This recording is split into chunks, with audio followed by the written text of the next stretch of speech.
Hey everyone, thanks so much for taking time out to spend some time with us this morning as we get into week 3 of Come to Worship.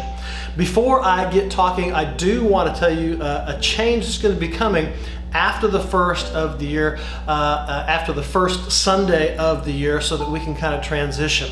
One of the comments that we have routinely gotten, and actually we've received it in increasing fashion, is that people would really love to see the live teaching on Sunday morning. Not that this isn't a good venue, it's not that it's not a good way to communicate, but what they say is, you do different stuff on Sunday morning. You tend to make crazy sounds and voices and faces and do all sorts of different stuff, and we miss seeing that. So instead of doing this where it's going to be running at the same time on Sunday mornings, we're going to record live on Sunday morning with several cameras the teaching from Sunday morning. Now, not the music, but just the teaching.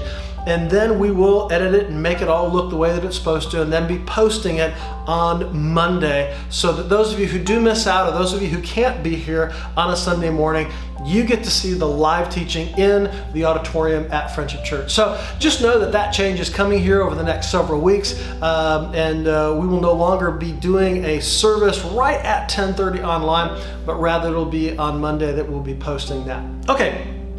So far, we've looked to the wise men, and we've looked at how they modeled worship, and why we worship like they do, why we should worship like they do.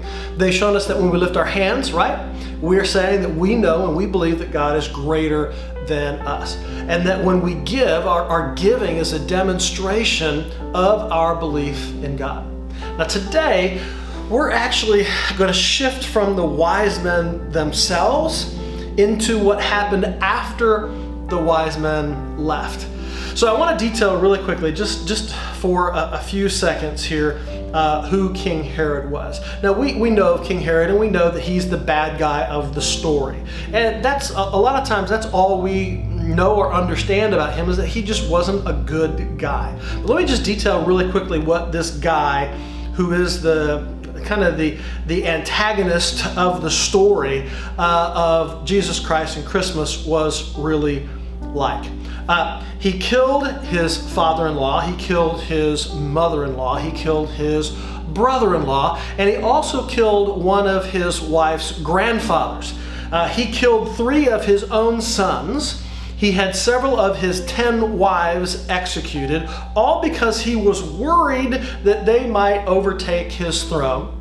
And he either imprisoned, tortured, or killed anyone who he deemed to be against him politically.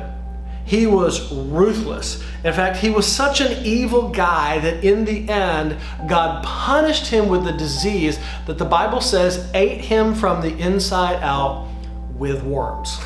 He was a bad dude. He was not someone that anybody messed with. So when the Bible says that the wise men communicated to Herod that they had come to find the king of the Jews, the newborn king of the Jews, and it says that Herod was troubled and all of Jerusalem was troubled with him, they knew something was going to come. Because any threat to this guy's throne, he dealt with brutally. So the wise men leave Herod, and they go and they visit Mary and Joseph and the baby Jesus. And last week we talked about they presented their gifts to him, and they packed up and they left. And that night the Bible says that an angel of the Lord came to the wise men and said, listen, don't go back to Herod. Go back another way. If you go back to Herod, your life is going to end. And that same night an angel came to Joseph and said, Joseph, listen, you need to right now get up. You need to pack what you can carry. You need to grab your wife, grab the gifts that the wise men just gave you, grab Jesus, and run. You need to run. In fact, you don't just need to run to the next town over. You need to run all the way out of the place that you've called home, and you need to run to Egypt, another country. You need to go hundreds of miles away, because Herod is going to come and try to kill Jesus. So Matthew chapter 2, this is where we pick up. Matthew chapter 2, verses 16, 17, and 18. Herod was furious when he realized that the wise men had outwitted him. He sent soldiers to kill all the boys in and around Bethlehem who were 2 years old and under, based upon the time that the wise men reported the star's first appearance. And Herod's brutal action fulfilled what God had spoken through the prophet Jeremiah.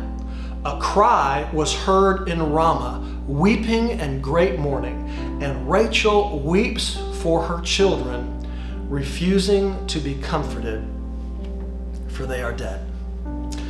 Now, I believe that when we study Christmas and we try to learn from it, it's important to remember this part of the story.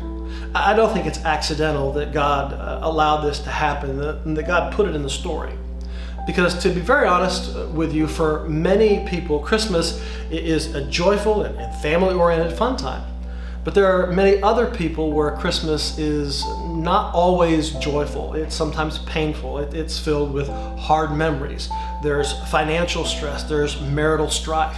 Holidays in general cause all sorts of additional stress. And then we add in family obligations and expectations and all of those things.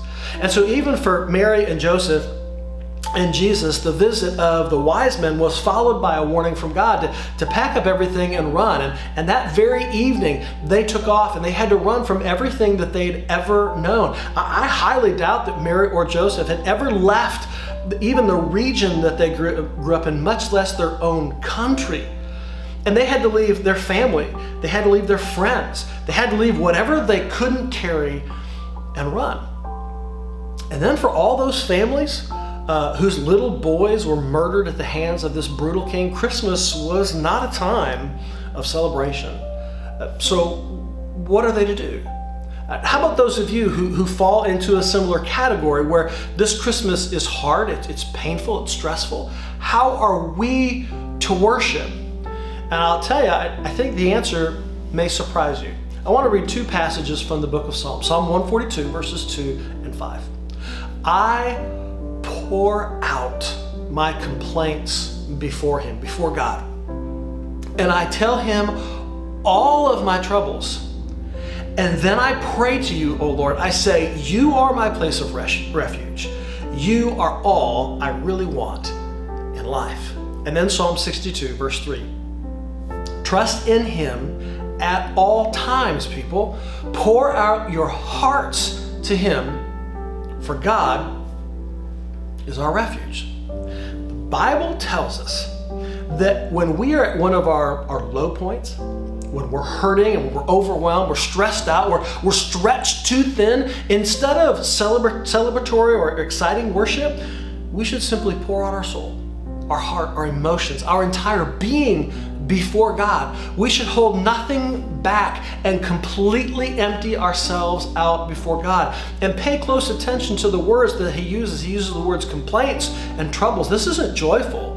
This isn't a carefully worded worship song written to a nice melody with an accompanying harmony and a guitar solo. This is gut level honesty, dripping with emotion, completely raw and transparent. And then in both those verses it says, or it infers, that the reason we can do this is that we believe and see God as our refuge.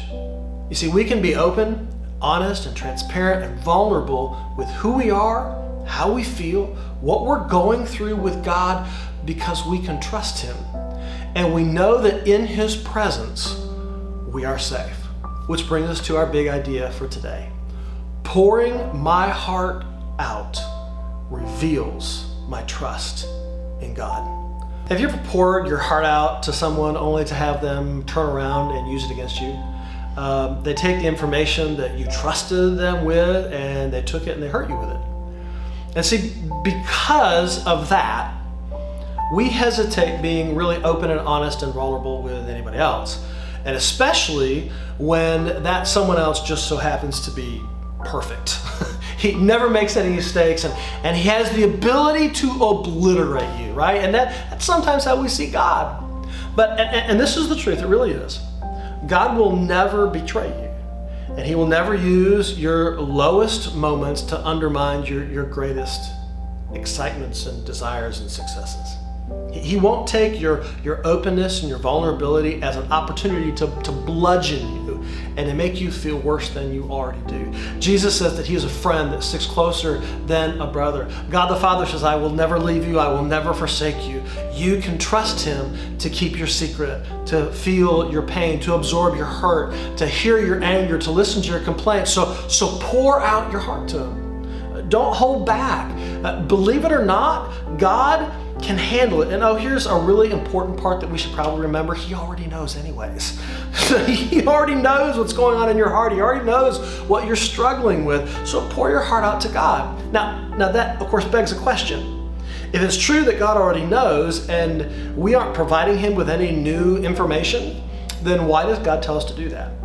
Because pouring out our heart in worship isn't something that's for God's benefit. It's for ours. You see, when we come to God and we pour our heart out, it's not like God is going, oh, that's new information. I've never heard that before. But rather, God is saying, hey, pour your heart out to me because he wants to unburden us. He's not taking the information so that he can somehow use these dirty little secrets and leverage it against you. God is wanting you to unburden yourself before him, to release your hold, or really more accurately, to allow their hold on your heart to be released. And I want to show you how to make pouring out your heart to God as productive as possible. I'm just going to share with you 3 things that you can do that's going to just help you in your pouring your heart out to God to make it as productive as possible. Number 1, as you're pouring your heart out to God, think back to God's faithfulness in your past. Think back to God's faithfulness in your past. In the book of Lamentations, which is written by the prophet Jeremiah, and really he's lamenting. The entire book is a sorrow-ridden thing, noticing the affliction and the difficulty of the people of Israel. But in the midst of this, in Lamentations chapter 3, he begins to switch and he says some really interesting things. And listen, he's very honest. He doesn't sugarcoat it. He's pouring it out before God. And listen to his words. I remember my affliction and my wandering, the bitterness and the gall. I well remember them, and my soul is downcast. I am depressed. Yet this I call to mind. There he is. I'm intentionally thinking now, and therefore I have hope. Because of the Lord's great love, we are not consumed, for his compassions never fail. They are new every morning. Great is your faithfulness. Notice he starts with, I remember it, right? He's not pretending it didn't happen. He goes, I still feel the hurt. I still understand and feel the doubt. I still feel depressed, but I'm going to be honest, and I'm going to take a deep breath, and I'm going to remember. I'm going to think back. As I'm pouring out my hurt, I'm going to think back about what God has done already in my life, how God has saved me, and how God and all of his promises have always come true because God is faithful. Sometimes as we're pouring our heart out, that's the most important thing to do is to remember that God is faithful. You see, because the pouring out of our heart is not an end in and of itself. It's not the destination. In reality, we pour our heart out to get it out of the way, to make room in our heart and in our mind to think back when God has seen us through all of this stuff before. Some of you have been holding on to so much stuff inside you that you can no longer remember the good times. Your soul has become a toxic dumping ground from the poison of the pain that you're feeling, and you need to pour your heart out before God. Get it all out in the open. Throw it at your Father's feet so that your mind can remember the things that God has brought you through before. And oh yeah, that he'll bring you through many more things in the future. So this is the second thing that you can do when you are actually pouring your heart out before God. Not only do you think back about the faithfulness of God in your past, but you look forward to God's power in your future. You look forward to God's power in your future. 2 Corinthians chapter 1, verses 8 and 10, the Apostle Paul writes these words. We think you ought to know, dear brothers and sisters, about the trouble that we went through in the province of Asia. We were crushed and overwhelmed beyond our ability to endure, and we thought we would never live through it. In fact, we expected to die. But as a result, We stopped relying on ourselves and learned to rely only on God who raises the dead. And He did rescue us from mortal danger. And He will rescue us again. We have placed our confidence in Him, and He will continue to rescue us. You see, Paul's being honest. He says, listen, I'm going to lay it all out for you. We were absolutely overwhelmed. And I love his vulnerability. He goes, we didn't even expect to make it. We believed we were going to die. And maybe you need to come before God and you need to pour out your heart by saying, God, I'm dying here. I feel like I'm death warmed over. I don't feel like I'm going to make it through. My feelings have come to the surface and I don't think I can't even handle anymore. And I want to tell you something that I struggle with. I'm going to be very honest with you. I struggle believing this myself. God cares about your feelings. It's true. This is personal perspective here. And I'm sure many of you are far more spiritually mature than I am when it comes to this. But sometimes in my mind, I see God as only caring about results. Was I good? Was I kind? Did I tell the truth? Did I give enough? Etc. All those different things. Now, I believe that part of the reason that I think that way is because that's my default. That's how I think. You know, my thought process is I really don't care about your feelings. Did you do it, right? Did you do the right thing? I don't care if you're sad, suck it up and do your job. Your feelings are hurt? Well, grow up. I mean, that's kind of how I think. Thankfully, I normally don't say these things out loud. I just kind of think them. And God's given me a lot of grace and taught me how to be compassionate. But unlike my wife, Tracy, I'm not naturally an empathetic person. And because we tend to view God as we view ourselves, I feel like God feels that way towards me, but He's not. God actually cares how you feel. And He wants you to express it to Him, even when, or maybe especially when you feel completely and utterly filled with despair and helplessness, because that's when we stop trying to fix it on our own. And we begin to rely on Him. And we trust Him to hold our future secure. And if needed, rescue us one more time. So pouring out your heart is productive when you think back to God's faithfulness. And if you look forward to God's power. And then last thing here, when you push through your pain to a place of worship in the present. When you push through your pain to a place of worship in the present. We're going to look at the Apostle Paul again, and he's writing this from prison. Philippians chapter 2. But even if I am being poured out like a drink offering on the sacrifice and service coming from your faith, I am glad and I rejoice with all of you. So you too should be glad and rejoice with me. So Paul here is referring to an Old Testament picture. It's the picture of the drink offering sacrifice. So just, if you need to, close your eyes, but picture this, if you will, taking a cup that's filled to the brim with wine that has been blessed, and going to the altar and taking this cup in both hands and pouring it out over the altar stone until every single drop has been emptied out of the cup. And as it represents that you are coming before God and you are allowing yourself to just be emptied out of all of this stuff, all of this pain, all of the things that have been a part of who you are, and you're just laying it out before God, and you're letting go of everything in full obedience to follow God. And Paul, he's experienced this, and he was currently experiencing great difficulty and hardship. He actually writes this letter while he's in prison, but he says, listen, I've poured that all out before God. I've pushed through all of that, and now I've turned that over to my God. So I'm going to choose joy. And then I love this because he wraps it up with, and oh, by the way, if I'm the one that's experiencing this and I'm choosing joy, then I think maybe you guys should rejoice with me too. Because they were worried for him. They were overwhelmed by his pain and by the things. He goes, listen, I've worked through it. I've pushed through the pain and I've come to a place of praise. The truth is, you can really trust God. You can just pour out your heart before him. You can lay it all at his feet and trust that he's going to be faithful. that he has in the past, that his power is still undiminished and he'll secure you in the future, and that once you've kind of got all of that stuff and every drop of the pain and the worry and the fear and the emotions, then you can praise once again because you know that you can trust your God. So if Christmas isn't always so joyful for you, I'd encourage you to trust God with it. Right now, in this moment, just open up with him. Tell him you're hurt. Speak out your emotions. Trust him to listen, to heal, to help. Because God isn't just present for the good stuff. He's not just the God of wrapping paper and joyful things and Christmas songs.